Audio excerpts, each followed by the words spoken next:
Halo semuanya, pada video ini kita akan belajar tentang kas dan pengendalian internal.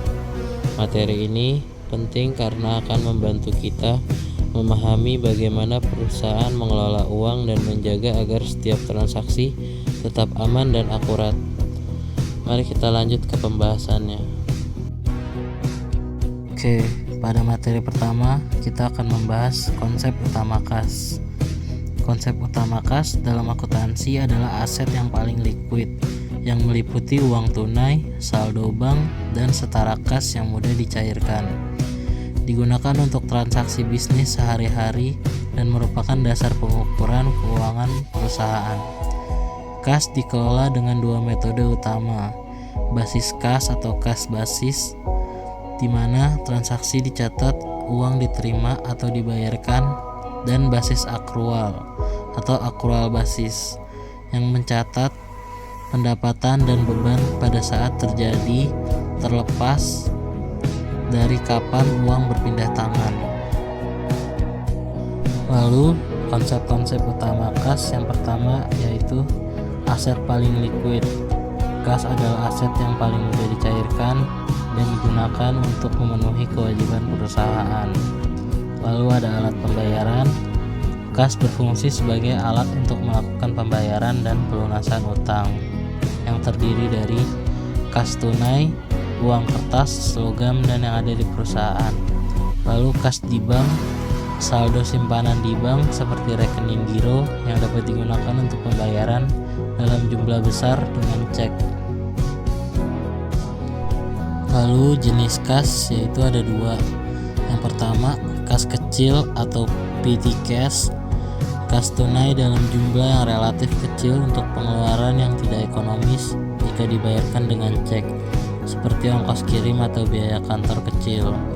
Lalu yang kedua ada kas di bank, simpanan perusahaan di bank untuk transaksi yang lebih besar dan memerlukan keamanan lebih baik. Oke, sekarang kita masuk ke definisi pengendalian internal. Pengelolaan keuangan adalah cara perusahaan mengatur, menggunakan, dan mengawasi uangnya agar tetap aman, efisien, dan tercatat dengan benar. Dalam akuntansi, pengelolaan ini fokus pada kas karena kas adalah aset paling mudah dipakai dan paling rawan disalahgunakan. Pengelolaan kas meliputi 1. Mengatur arus kas masuk dan keluar, menyimpan kas dengan aman, mencatat transaksi kas secara tepat waktu, melakukan rekonsiliasi bank, dan mengawasi akses terhadap kas. Pengendalian internal juga sangat penting, seperti pemisahan tugas, bukti transaksi yang lengkap, dan otorisasi sebelum pengeluaran kas. Prinsip-prinsip pengendalian internal. Yang pertama, pemisahan tugas atau segregation of duties. Memisahkan fungsi otorisasi, penyimpanan aset, dan pencatatan untuk mencegah kecurangan. Yang kedua, otorisasi yang tepat atau proper authorization. Setiap transaksi harus disetujui oleh pejabat yang berwenang. Yang ketiga, dokumentasi dan catatan yang memadai. Semua transaksi harus memiliki bukti yang lengkap dan bernomor urut. Yang keempat, pengendalian fisik atas aset. Melindungi aset setiap kas, persediaan, dan dokumen penting melalui akses terbatas dan penyimpanan aman. Yang kelima, ada pemeriksaan dan rekonsiliasi berkala. Memeriksa ulang catatan dan melakukan rekonsiliasi untuk memastikan akurasi. Yang keenam, ada praktik yang sehat atau good practice. Meliputi pemeriksaan mendadak, rotasi pekerjaan, dan sistem kas kecil. Yang terakhir ada karyawan kompeten, karyawan yang memiliki integrasi atau integritas dan kemampuan mendukung efektivitas pengendalian internal. Selanjutnya saya akan menjelaskan tentang petty cash. Petty cash adalah dana kecil yang disediakan perusahaan untuk membayar pengeluaran rutin yang nominalnya kecil dan mendadak, seperti alat tulis, konsumsi rapat, atau biaya transportasi. Menurut Mulyadi 2016, petty cash digunakan agar transaksi kecil tidak perlu melalui proses pembayaran formal yang lebih panjang. Dalam akuntansi, terdapat dua metode pengelolaan petty cash. Yang pertama, fixed fund system. Jumlah dana kas kecil tetap dan pengisian kembali hanya sebesar dana yang telah dipakai. Metode ini lebih efektif untuk pengendalian. Yang kedua, floating fund system. Jumlah dana dapat berubah sesuai pengeluaran atau penambahan. Metode ini kurang efektif dari sisi pengendalian. Menurut Kelso, Weger, and Warfeld 2018, petty cash merupakan bagian dari sistem pengendalian internal yang membantu memastikan transaksi kecil tetap tercatat, dapat diuji, dan dipertanggungjawabkan. Pengendaliannya meliputi penunjukan kustodian, bukti, transaksi atau voucher, serta rekonsiliasi berkala. Oke, yang selanjutnya mari kita bahas tentang pelaporan kas dan setara kas. Merupakan bagian penting dalam laporan keuangan karena menunjukkan posisi likuiditas perusahaan. Kas adalah aset berupa uang tunai dan saldo giro yang siap digunakan untuk operasional. Sedangkan setara kas merupakan investasi jangka pendek yang sangat liquid, mudah dicairkan, risiko rendah, dan memiliki jatuh tempo maksimal 3 bulan, seperti deposito jangka pendek. Tujuan pelaporan ini adalah untuk menilai kemampuan perusahaan membayar kewajiban jangka pendek, membantu pengambilan keputusan manajemen, serta meningkatkan transparansi dan keandalan laporan keuangan. Kas dan setara kas disajikan sebagai aset lancar dalam neraca dan pergerakannya dijelaskan dalam laporan arus kas melalui aktivitas operasi, investasi, dan pendanaan. Untuk menjaga keandalan, diperlukan pengendalian internal seperti pemisahan tugas, otorisasi pengeluaran, rekonsiliasi bank rutin, dan kelengkapan bukti transaksi.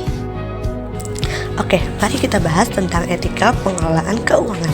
Etika memastikan kas dikelola dengan jujur, aman, dan dapat dipertanggungjawabkan. Prinsip utamanya, yang pertama, kejujuran. Tidak memanipulasi, tidak mengambil uang perusahaan, dan tidak membuat laporan palsu. Yang kedua, transparansi. Semua transaksi harus jelas dan disertai bukti. Yang ketiga, akuntabilitas. Setiap penggunaan kas harus bisa dipertanggungjawabkan. Yang keempat, patuh aturan, mengikuti SOP, SAK, dan standar akuntansi yang berlaku. Yang kelima, anti-fraud, menghindari tindakan seperti markup biaya, penyalahgunaan petty cash, atau menghilangkan bukti transaksi. Intinya, kas harus dikelola dengan hati-hati, jujur, dan sesuai standar profesional. Selanjutnya, contoh penerapan akuntansi kas dan pengendalian internal. Yang pertama, penerapan akuntansi kas. Penerapan kas dicatat dalam jurnal penerimaan kas berdasarkan bukti transaksi. Pengeluaran kas dicatat dalam jurnal pengeluaran kas dengan bukti dan otorisasi. Kas kecil, saldo tetap, pengisian kembali sesuai bukti pengeluaran. Rekonsiliasi bank dilakukan rutin untuk mencocokkan catatan perusahaan dan bank. Kedua, penerapan pengendalian internal atas kas, yaitu yang pertama pemisahan tugas. Fungsi penerimaan, pencatatan, dan penyimpanan kas dipisah. Yang kedua, otorisasi transaksi. Setiap pengeluaran harus disetujui pejabat berwenang. Yang ketiga, pengamanan fisik kas, berangkas, aset terbatas, dan penghitungan berkala. Lalu, selanjutnya, dokumentasi, bukti transaksi lengkap dan bernomor urut. Yang terakhir, rekonsiliasi atau audit dilakukan rutin untuk mencegah kesalahan dan kecurangan. Oke, selanjutnya mari kita bahas tentang refleksi nilai etika akuntansi. Etika akuntansi memiliki peran penting dalam menjaga kepercayaan dan kredibilitas perusahaan. Kesadaran etis dan kepatuhan terhadap prinsip akuntansi membantu memastikan laporan keuangan disajikan secara jujur, objektif, dan transparan. Sistem pengendalian internal yang baik akan berjalan efektif apabila didukung oleh integritas, tanggung jawab, dan profesionalisme individu yang menjalankannya. Penerapan etika yang konsisten mencegah terjadinya penyimpangan serta meningkatkan kepercayaan publik dan regulator.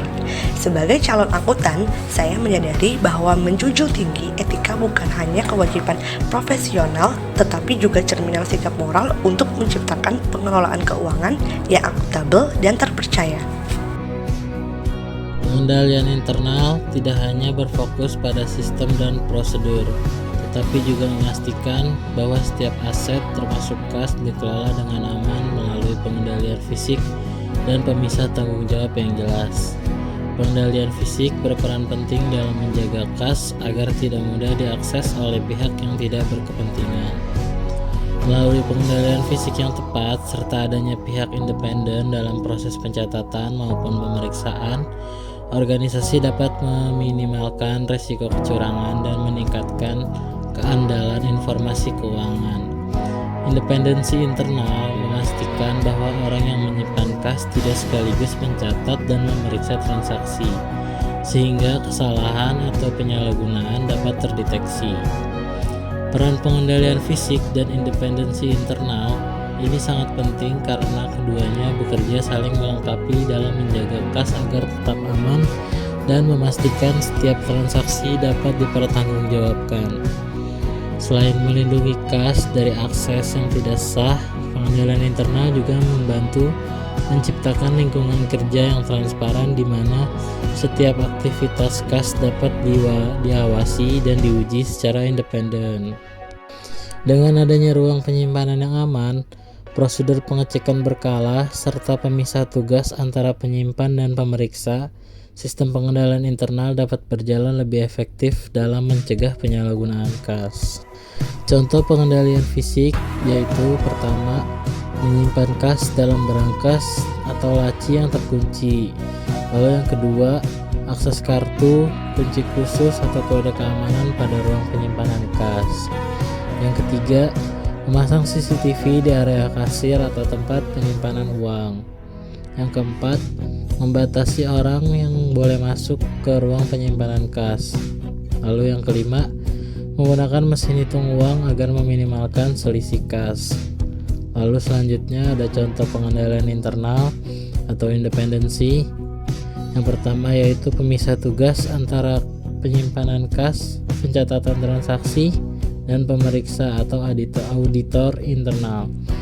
Lalu yang kedua, rekonsiliasi kas secara rutin oleh pihak yang tidak terlibat langsung dalam penerimaan kas atau pengeluaran kas. Lalu yang ketiga, pemeriksaan mendadak atau case of name oleh bagian lain yang independen. Lalu yang keempat, transaksi kas besar harus disetujui lebih dari satu orang atau otorisasi berlapis. Lalu yang terakhir, yang kelima, laporan keuangan dicek ulang oleh departemen lain yang tidak menangani kas. Oke, jadi kesimpulannya, kas sebagai aset yang paling mudah disalahgunakan membutuhkan pengendalian internal yang efektif, mulai dari pemisahan tugas, otorisasi, hingga pencatatan yang akurat. Dengan begitu, perusahaan dapat menjaga keandalan laporan keuangan. Segitu dulu, terima kasih atas waktu dan perhatiannya. Semoga presentasi ini bermanfaat. See you guys!